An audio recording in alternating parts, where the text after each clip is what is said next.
My dad's fiancée called me a beluga whale, tossed my lunch in Miami, and told me to cover up so no one had to see how ugly I was. When I asked how she could treat us like that, she just smiled and said, "Your dad always wanted a big family." I stayed silent. That was over a year ago. Yesterday, she sent flowers to our house with a note that read, "For the twins." You know, I used to think I had the most perfect dad in the world. He was my rock, my absolute hero, and our bond was unbreakable.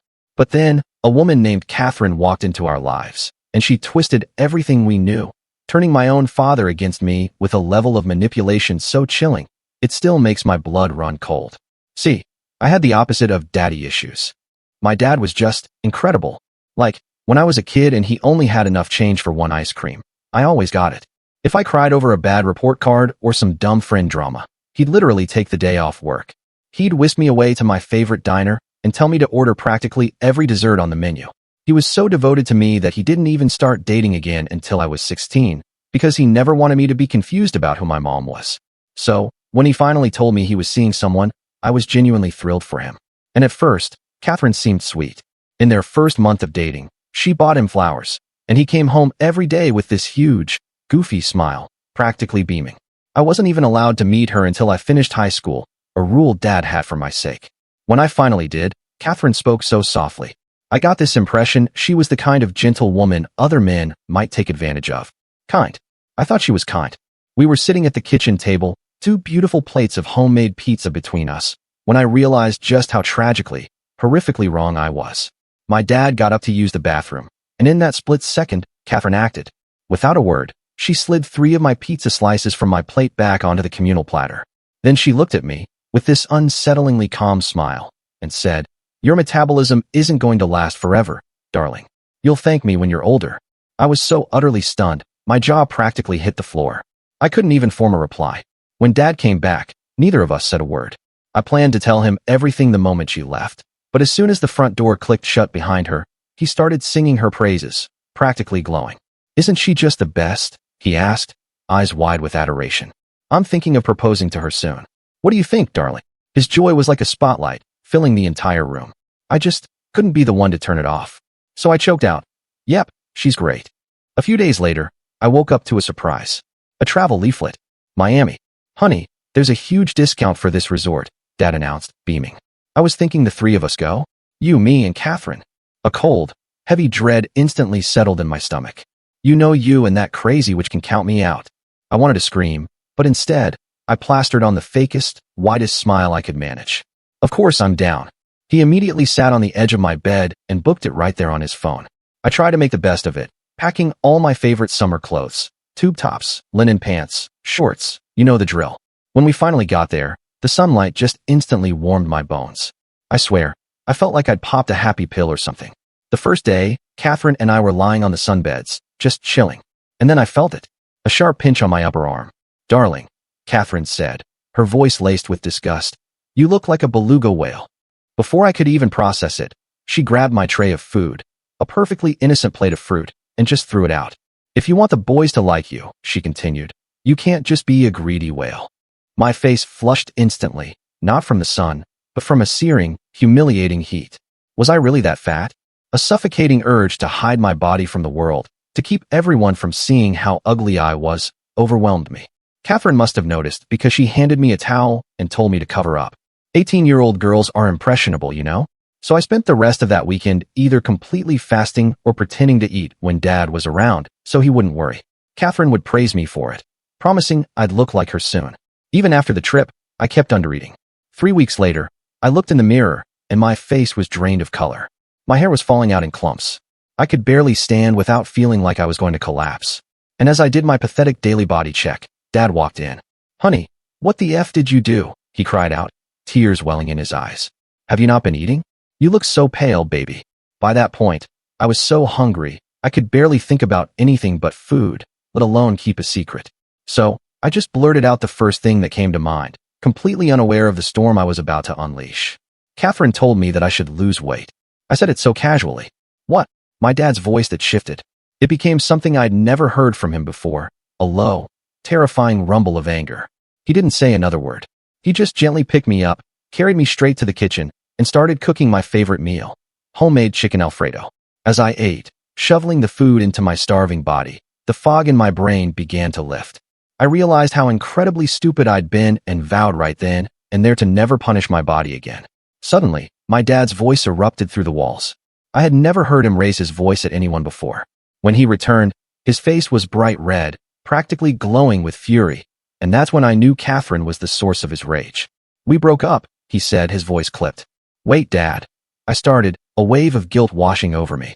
"I don't think she meant to hurt me. It's not your fault." But he cut me off. "She's an adult," he stated firmly. "She should have known better." Then he sat beside me, and we spent the rest of the day watching Vampire Diaries, my comfort show. We just existed. The next morning, I woke up to the smell of coffee and bacon. I walked into the kitchen, and there she was. Catherine, making breakfast. My dad was nowhere to be seen. "Good morning, sweetie," she chirped, as if nothing had happened. My blood ran cold. "Your dad and I had a long talk last night. He told me everything about how you've been lying to him about me." My heart hammered. "What are you talking about?" She smiled then, but it was a cold, empty smile that didn't reach her eyes.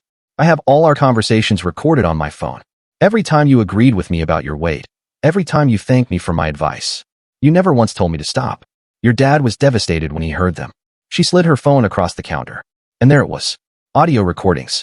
But they were edited, rearranged, twisted to make it sound like I was asking for her help, begging her to keep it secret from my dad. "He's at a hotel right now," she continued, thinking about what to do. "He feels so betrayed that you would blame me for your own issues." I lunged for my phone to call him, but she was faster. "Oh, and one more thing," she said, pulling out a plain white envelope. Inside was an ultrasound photo. "It's twins. Your father always wanted a big family. A fresh start, you know." I stood there, absolutely frozen. My mind was racing, trying to process this fresh hell. Catherine's calculated smile was fixed on her face as she watched me struggle, her eyes enjoying my utter confusion, my pain. The ultrasound photo lay there between us like a declaration of war.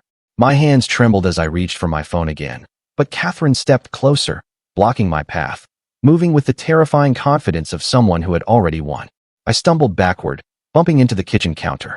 She started tidying up the breakfast dishes, humming softly, as if this were just any normal morning. The casual domesticity of her actions made my skin crawl. She wiped down counters, arranged the fruit bowl, even watered the small herb garden my dad kept by the window. I finally found my voice, though it came out weaker than I intended. "How could you do this to us?" I whispered. She paused in her cleaning, tilting her head as if genuinely puzzled by my question. Then, she resumed wiping the already clean counter, her movements methodical and precise. The silence stretched between us until I couldn't stand it anymore. I pushed past her towards the living room, desperate to find my car keys. They weren't on the hook by the door where I always left them. I searched frantically, tearing through couch cushions, under magazines, anywhere they might have fallen. Then Catherine appeared in the doorway, dangling my keys from her finger. She said my dad had asked her to hold on to them, worried I might do something reckless in my current state. The keys vanished back into her pocket before I could even think to grab them. My phone buzzed. My heart leaped, hoping it was Dad, but it was just a promotional text from my carrier. Catherine noticed my disappointment and made a sympathetic clicking sound with her tongue. She suggested I should probably eat something, gesturing towards the breakfast she'd prepared. The sight of food made my stomach churn. I remembered too vividly how she'd weaponized meals against me, turning nourishment into shame. Instead, I retreated to my room, slamming the door behind me. I immediately tried calling my dad from my laptop, but his phone went straight to voicemail. I left message after desperate message, begging him to call me back, to let me explain. Through my bedroom door, I could hear Catherine moving around the house, drawers opening and closing, the vacuum cleaner running. She was settling in, making herself at home in our space, like she belonged there. I tried to think rationally. There had to be proof somewhere that those recordings were edited, but I knew nothing about audio technology. How could I prove something I didn't understand? Hours passed. I must have called my dad 50 times. Each unanswered ring felt like another brick in the wall Catherine was building between us. I even tried calling his work, but they just said he'd taken personal time off. Around noon, Catherine knocked on my door. She announced she was going out to run some errands and would be back later. I heard the front door close and her car start up. This was my chance. I burst from my room and tore through the house, searching for any evidence. Her purse was on the kitchen table, but it was empty except for normal stuff. Her phone was gone, of course. I searched my dad's room next, looking for anything that might tell me what hotel he was in. His dresser drawers were a mess, evidence of hasty packing, but no hotel receipts, no clues. The photo albums on the shelf caught my eye. I pulled one down, flipping through years of memories. Pictures of my dad teaching me to ride a bike, birthday parties, school plays. In every photo, his love for me was so evident. His huge smile, his protective arm around my shoulders. Tears blurred my vision. How could he believe I would lie to him? We'd been a team for so long, just the two of us against the world. Now, Catherine had driven a wedge between us with surgical precision. I heard a car in the driveway and quickly returned the album to its place, but it wasn't Catherine's. Through the window, I saw our elderly neighbor, Mrs. Chun, retrieving her mail. An idea, wild and desperate, struck me. I ran outside, probably looking like a crazy person. Mrs. Chun looked concerned as I approached. I asked if she'd seen my dad leave that morning. She said she'd seen him loading a suitcase into his car around dawn, looking upset. She asked if everything was all right, and I almost broke down right there, but I just nodded, thanked her, and went back inside. At least I knew he'd really left, that this wasn't just another of Catherine's lies. Catherine returned an hour later, loaded with shopping bags. She'd bought groceries, including all of my dad's favorite foods. The sheer presumption of it, the absolute confidence that she'd already won, made my anger flare. She unpacked methodically, reorganizing our pantry as she went, moving things from where my dad had kept them for years, erasing our systems, and replacing them with her own. I watched her from the doorway, trying to understand how someone could be so calculating. Every single move she made seemed designed to establish her presence, to show that she was here to stay. She pulled out a pregnancy vitamin bottle and made a show of taking one, placing the bottle prominently on the counter where my dad would be sure to see it when he returned, if he returned. The rest of the afternoon passed in tense, suffocating silence. Catherine prepared dinner for two, setting the table with our good dishes. She even lit candles, as if this were some romantic dinner instead of a hostage situation. I refused to eat with her. I grabbed a granola bar and retreated to my room again. Through my door, I could hear her eating alone, the clink of silverware against china unnaturally loud in the quiet house. As evening approached, desperation clawed at me. I couldn't just sit here while she destroyed my family. I needed to find my dad, to make him listen. But without my car keys or any idea where he was staying, I was trapped. I even considered calling the police, but what would I say? That my dad's girlfriend was being mean to me? That she'd edited some recordings? They'd probably just laugh. This wasn't a crime. It was just cruel manipulation. Catherine knocked on my door again as darkness fell. She informed me she was going to bed early, saying pregnancy made her tired. She reminded me to lock up if I went anywhere, her tone implying she knew perfectly well I couldn't leave without my keys. I waited until I heard her bedroom door close, then crept out to the living room. Maybe I could find her phone while she slept, see the original recordings. But her purse was gone from the kitchen, likely taken to her room. Frustrated, I slumped onto the couch where my dad and I had watched countless movies together. The indent from where he always sat seemed to mock me. How had everything fallen apart so quickly? My phone buzzed. My heart raced as I saw it was finally a text from my dad. But it was short, formal. He said he needed time to process everything, that he was disappointed I hadn't been honest with him, that Catherine had shown him proof. I typed back frantically, trying to explain, but the messages showed as delivered without being read. He'd said his piece and shut down communication again. Catherine had coached him well. Sleep was impossible. I lay in bed, staring at the ceiling, running through scenarios in my mind. How could I prove the recordings were fake? How could I get to my dad? How could I expose Catherine for what she really was? Morning came too soon. I heard Catherine moving around. The kitchen again, the coffee maker gurgling to life. The domestic sounds that should have been comforting now felt like an invasion. I ventured out to find her on the phone, speaking in that soft, sweet voice that had fooled my dad. She was talking to someone about doctor's appointments, playing up the pregnancy angle. When she saw me, she smiled and waved, as if we were friends. After she hung up, she informed me that was my dad. He'd called to check on her morning sickness. The casual cruelty of it, letting me know he'd called her but not me, was perfectly calculated. She'd made breakfast again, setting a plate at my usual spot. I ignored it, grabbing a water bottle from the fridge instead. She shook her head sadly, as if I were a rebellious child, refusing to see reason. The morning stretched on. Catherine seemed to have an endless list of ways to mark her territory. She rearranged the living room furniture. She threw out the old magazines my dad collected. She even changed the contact paper in the kitchen drawers. Each change was small, but together they transformed our home into something utterly unrecognizable. It was psychological warfare, and I was losing badly. I needed to act.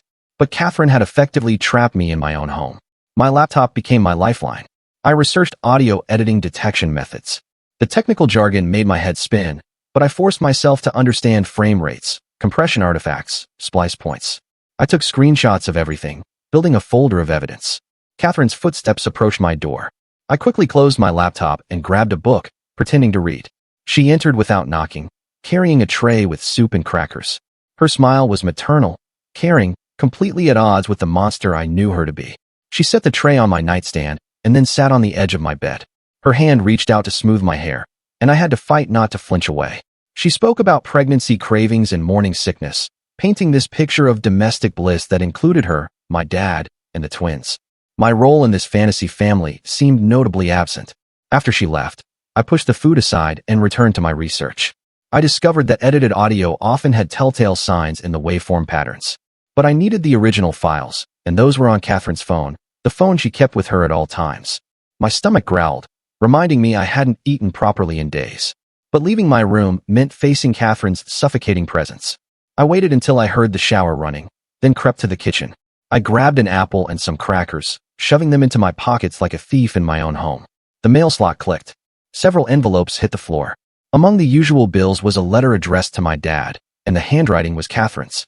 Without thinking, I grabbed it and retreated to my room. My hands shook as I held it up to the light, trying to see through the envelope.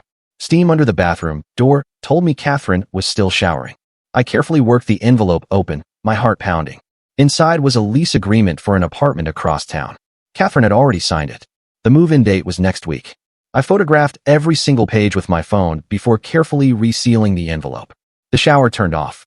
I rushed back to the entryway and placed the letter back with the other mail, then dove into the hall closet just as the bathroom door opened.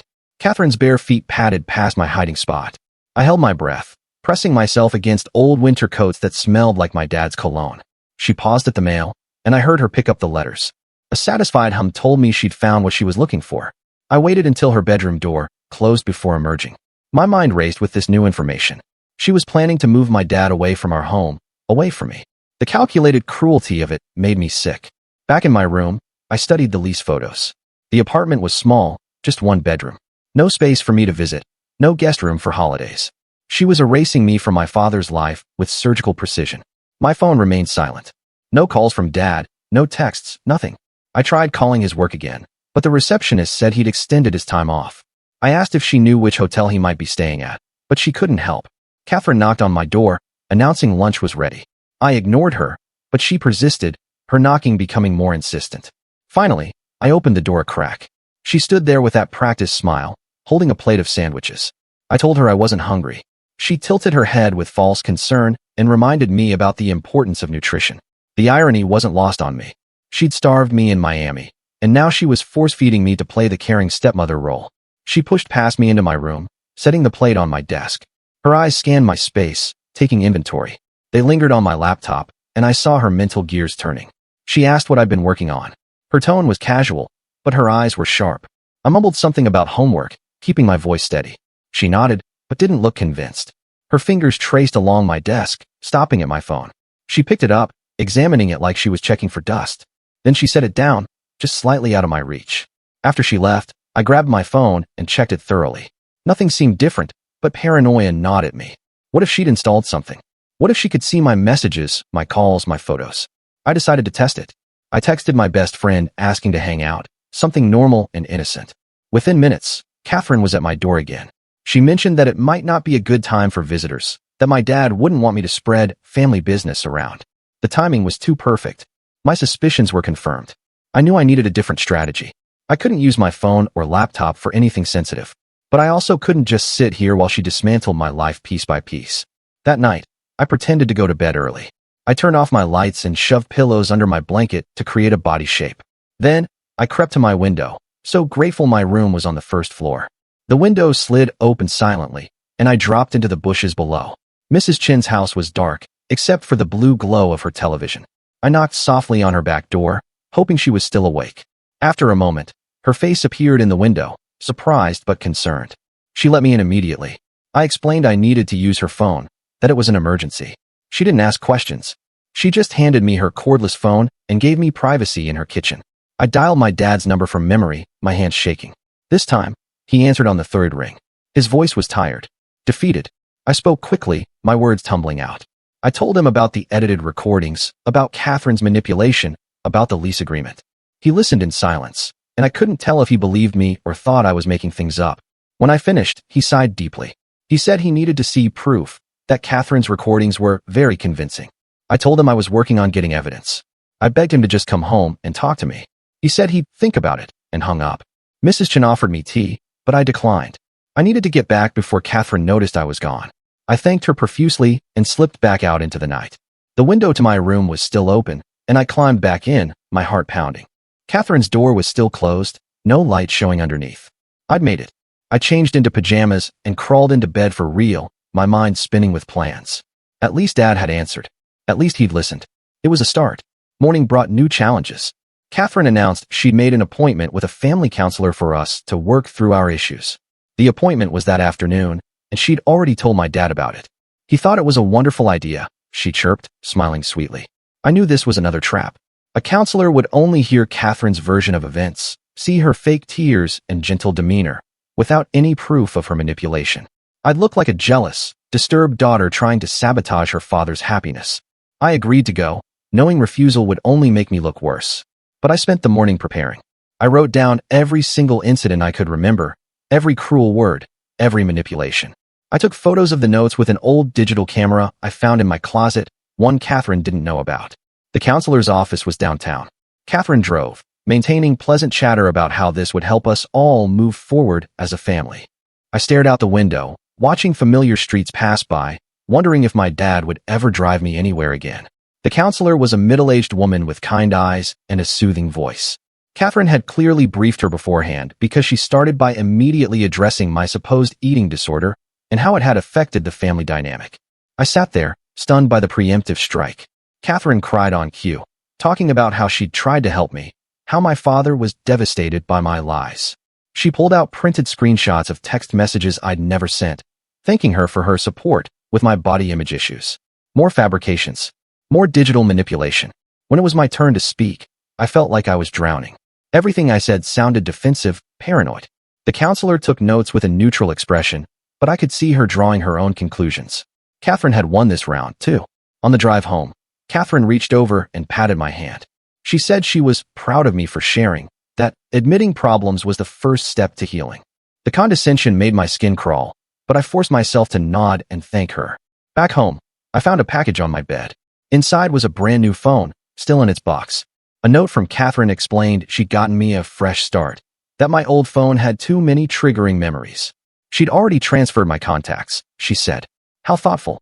I knew immediately this was about control. The new phone would be monitored, tracked, limited. My old phone was nowhere to be found. Another piece of my life confiscated under the guise of caring. That evening, Catherine made my dad's favorite meal. The smell of pot roast filled the house, a scent that usually meant comfort and family. Now it felt like a mockery. She'd even made his mother's recipe for apple pie, something I'd never mastered. She set 3 places at the table, humming cheerfully. My heart leaped. Was Dad coming home? But when I asked, she shook her head sadly. The 3rd place was symbolic, she said, to remember we were still a family, even when apart. I couldn't eat. The empty chair mocked me throughout the meal. Catherine kept up a one-sided conversation about baby names and nursery colors. She'd already picked out themes, she said. Noah and Emma for the twins. Classic names for a classic family. After dinner, I helped clear the table in silence. Catherine washed while I dried, a domestic scene that felt like a horror movie. She talked about hiring someone to help with the housework once the babies came. Someone to replace me in yet another way. My new phone buzzed. A text. It was from my dad. He was proud of me for attending counseling. Catherine had told him I was making progress, and maybe we could all have dinner together soon if I kept improving. The manipulation was masterful. Every move I made was twisted into evidence of my instability. Every attempt to reach my dad was filtered through Catherine's insidious narrative. I was trapped in a web of her making, and she was the spider at its center. That night, I lay awake planning. I needed something concrete, something undeniable. The original audio files were key, but Catherine's phone was always with her. I'd have to wait for the perfect opportunity. Days blended together in a haze of forced meals and false concern. Catherine documented everything, taking photos of us together that she sent to my dad. Look how well we're getting along, the images screamed. Look how happy your daughter is. I played along, smiling for the camera while plotting behind dead eyes. I attended 2 more counseling sessions, saying what Catherine wanted to hear. I was struggling with jealousy, I admitted. I was worried about being replaced. All true, of course, but twisted to serve her narrative. The counselor suggested family activities to help us bond. Catherine jumped on this, planning outings that showcased her maternal side. We went shopping for baby clothes, where she held up tiny outfits and asked for my opinion. Other shoppers smiled at us, seeing a sweet family moment instead of the psychological torture it was. We even visited a prenatal yoga class where Catherine introduced me as her stepdaughter who was so excited about becoming a big sister. The other mothers cooed over how lucky she was to have my support. I smiled until my face hurt, playing the role she'd written for me. Each outing was photographed, documented, sent to my dad as proof of our bonding. See how well Catherine is handling this difficult situation. The subtext screamed. See how patient she is with your troubled daughter. One afternoon, Catherine had a prenatal appointment. She asked if I wanted to come, to hear the baby's heartbeats. The thought made me sick, but I agreed, knowing refusal would be reported as another sign of my instability. At the clinic, I sat in the waiting room while she went back for her exam. This was it. My chance. Her purse was on the chair beside me, her phone inside. My hands shook as I reached for it. But just as my fingers touched the leather, a nurse called my name. Catherine wanted me to come back, to be part of the experience. I forced enthusiasm as I followed the nurse. My opportunity, lost. In the exam room, Catherine held my hand as the doctor moved the ultrasound wand over her belly. 2 heartbeats filled the room, strong and steady. She squeezed my hand, tears in her eyes. Real tears this time, I thought. The babies were real to her, even if nothing else was. They were her anchor, her guarantee that my dad would never leave her. On the way home, she stopped at my dad's favorite coffee shop. She knew the barista by name now, ordered his usual without hesitation. Another piece of his life she'd claimed. She even got me a hot chocolate, remembering exactly how I liked it. The perfect stepmother performance continued. Back home, I found my dad's cologne in the bathroom trash. Catherine had replaced it with a new brand. Something more sophisticated, she'd said when I asked. She was remaking him piece by piece, erasing the father I knew and creating someone new. That night, she made dinner wearing my mother's apron. I hadn't even known we still had it, buried in some drawer for years. But Catherine had found it, claimed it, worn it like a trophy. The fabric was faded but clean, and seeing her in, it felt like a desecration. I excused myself from dinner, claiming homework. In my room, I stared at the old digital camera, reviewing the photos I'd taken of my notes. They weren't enough. I needed more. Something that would shatter the wall of lies Catherine had built around my dad. My new phone rang. Dad's number appeared on the screen, and my heart jumped. But when I answered, it was Catherine's voice. She'd borrowed his phone to call me. She said he was in the shower, but she wanted to let me know he'd agreed to come for dinner tomorrow. The cruelty of using his phone to call me was perfectly calculated. She wanted me to know she had access to him, control over his communications. The hope I'd felt seeing his number was crushed under the weight of her voice. I spent the rest of the evening preparing for his visit. I organized my evidence, such as it was, the photos of the lease agreement, my notes about the incidents, the research about audio editing. It wasn't much, but it was all I had. Catherine spent the next day in a frenzy of preparation. She cleaned the already spotless house, prepared an elaborate meal, even put fresh flowers in every room. She wanted to present the perfect home, the perfect family in waiting. She had me help with the cooking, teaching me her techniques with patronizing patience. She spoke about how important it was for young women to know their way around a kitchen, how my future husband would appreciate these skills. Every word was calculated to diminish me, to reduce me to outdated stereotypes. As evening approached, my nerves were absolutely shattered. I'd rehearsed what I wanted to say to my dad 100 times, but would I even get the chance? Would Catherine ever leave us alone? Or would this just be another performance, with me as an unwilling actor in her show? The doorbell rang at exactly 6 o'clock. Catherine smoothed her dress and touched her belly, a gesture I'd noticed her practicing in mirrors. She opened the door with a radiant smile, welcoming my dad like a returning hero. He looked tired, older than when I'd last seen him. His hug was stiff, formal, nothing like the warm embraces I was used to. Catherine hovered nearby, her hand on his arm, marking her territory. Dinner was excruciating. Catherine dominated the conversation, talking about the babies, the counseling sessions, how well I was doing. My dad just nodded along, barely looking at me. When I tried to speak, Catherine would interrupt with some anecdote or observation that painted me as troubled but improving. After the main course, Catherine excused herself to the bathroom. Finally, a moment alone with my dad. I leaned forward, speaking quickly and quietly, telling him about the edited recordings, the manipulation, the lies. But his expression remained closed off. Skeptical. He pulled out his phone, showing me the recordings Catherine had sent him. My voice, clear as day, asking her for help with my weight, thanking her for keeping it secret, begging her not to tell my dad about my issues. The editing was seamless, professional. How could I prove something looked so real when it wasn't? Catherine returned before I could respond, carrying the pie she'd made. She served us both generous slices, playing the perfect hostess. My dad complimented her cooking, and she blushed prettily, mentioning she'd been practicing his mother's recipes. The rest of the evening passed in a blur of small talk and false normalcy. When my dad finally stood to leave, I felt panic rising in my throat. This couldn't be it. This couldn't be how it ended. But Catherine was already at the door with his coat, helping him into it with sickly sweet care. He hugged me goodbye, whispering that he loved me, but I needed to get help. That Catherine was trying her best with a difficult situation. That once I accepted her, we could be a real family again. Then he was gone, leaving me alone with my tormentor once more. Catherine closed the door and turned to me with a triumphant smile. She didn't need to say anything. We both knew she'd won this battle. But as she walked past me toward the kitchen, I noticed something that made my heart race. Her phone. It was sitting on the hall table. She'd set it down while helping my dad with his coat, and completely forgotten it. This was my chance. Possibly my only chance. I waited until I heard water running in the kitchen, then grabbed the phone. My fingers flew across the screen. She hadn't changed her passcode from what I'd seen her enter at the counselor's office.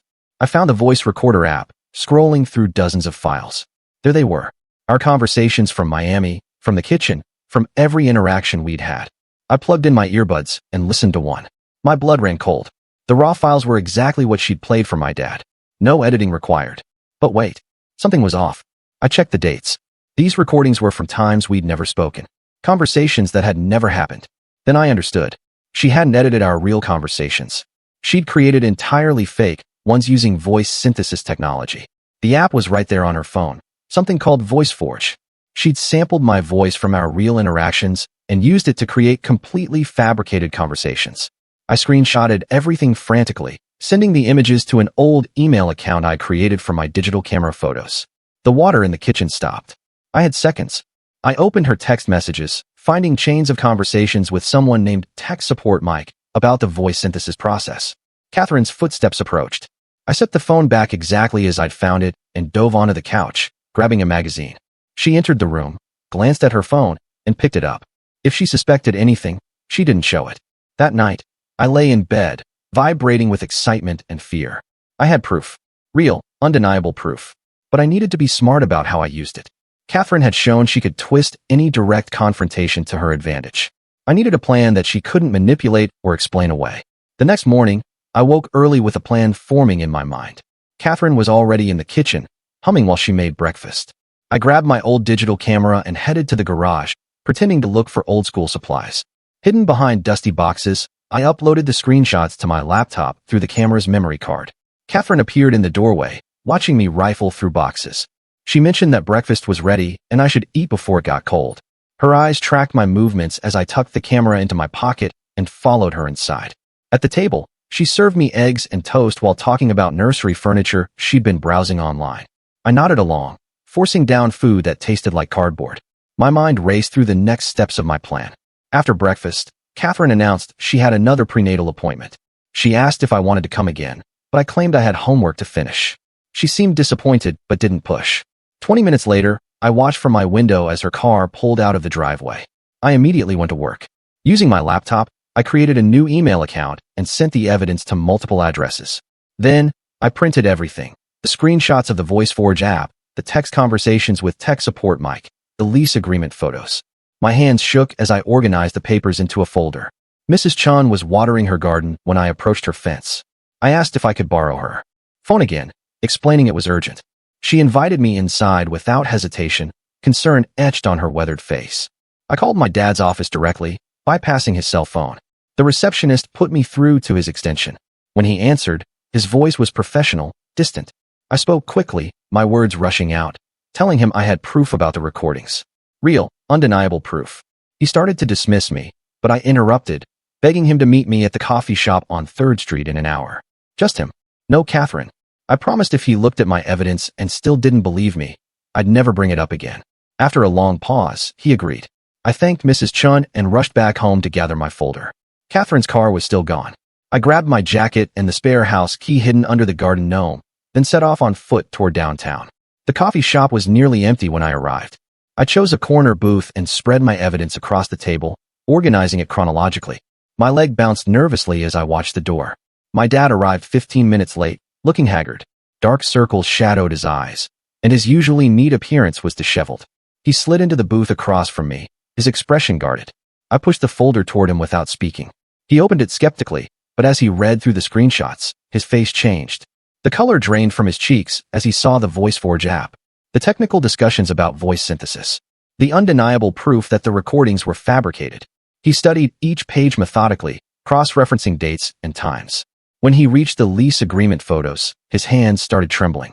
The apartment Catherine had chosen was 40 minutes from my school, with no guest parking and strict visitor policies.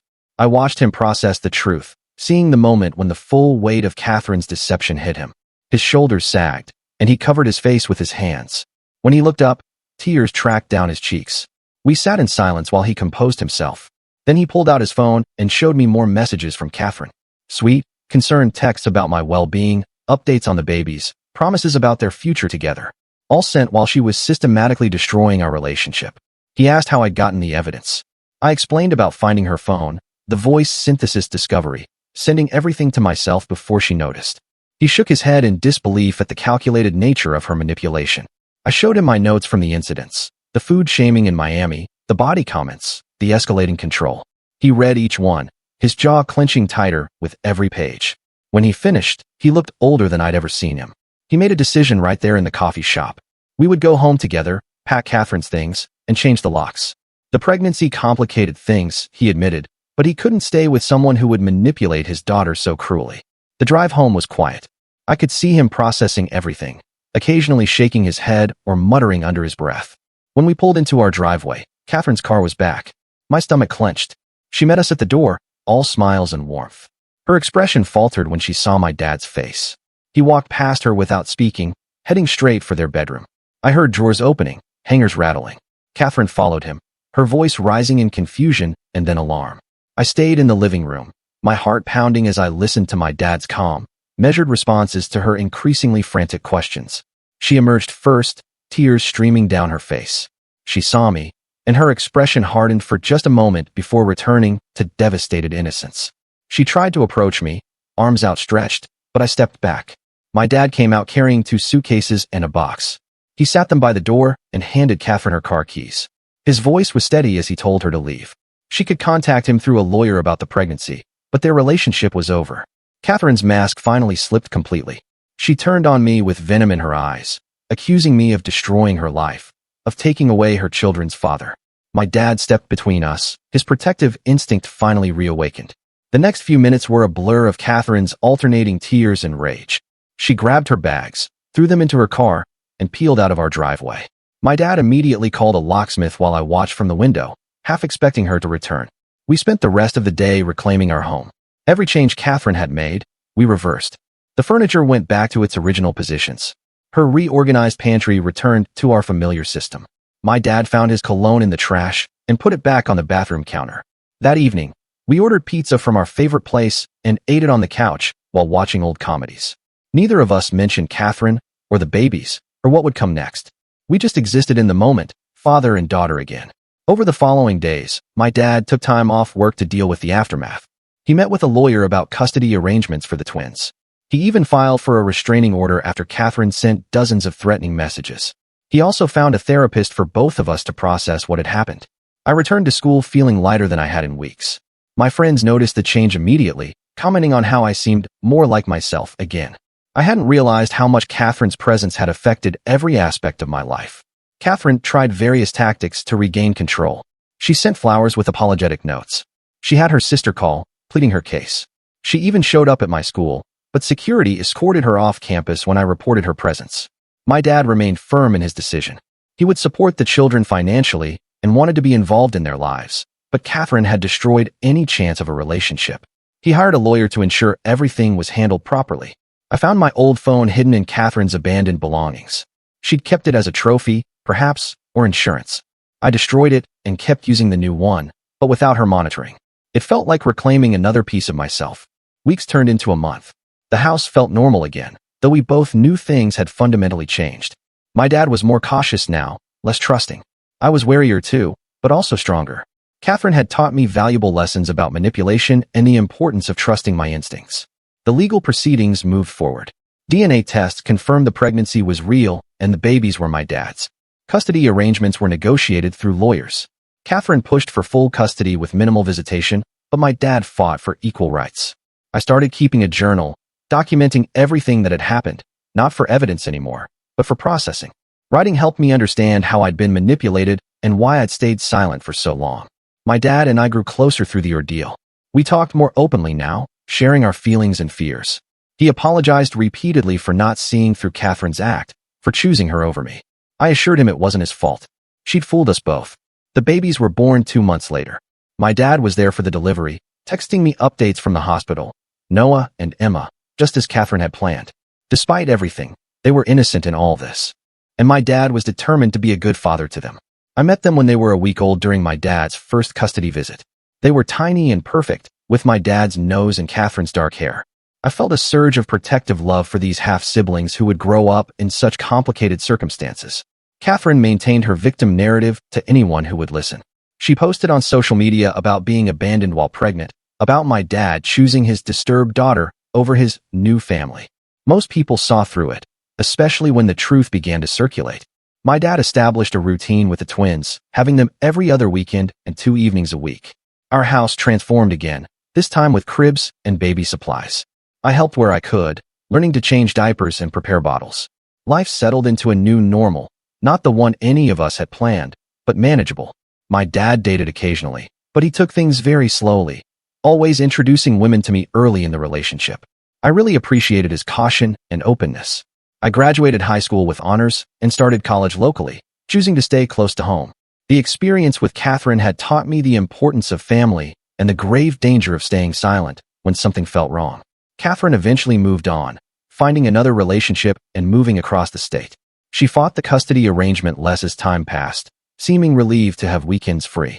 My dad never spoke ill of her to the twins, maintaining his dignity despite everything. Years later, I sometimes wonder what would have happened if I'd spoken up sooner. If I'd told my dad about the pizza incident immediately, if I'd refused to go to Miami. But I learned a hard truth. Manipulation thrives in silence and second-guessing. The twins grew into happy, well-adjusted toddlers, splitting their time between households. They call me their big sister and climb all over me during visits. Whatever Catherine's faults, she'd given our family these 2 precious additions. My dad found love again eventually, with someone kind and genuine who respected our family's complicated dynamics. She never tried to replace anyone or change our systems. She simply added to our lives without subtracting anything. I pursued psychology in college, driven to understand how manipulation works and how to help others recognize it.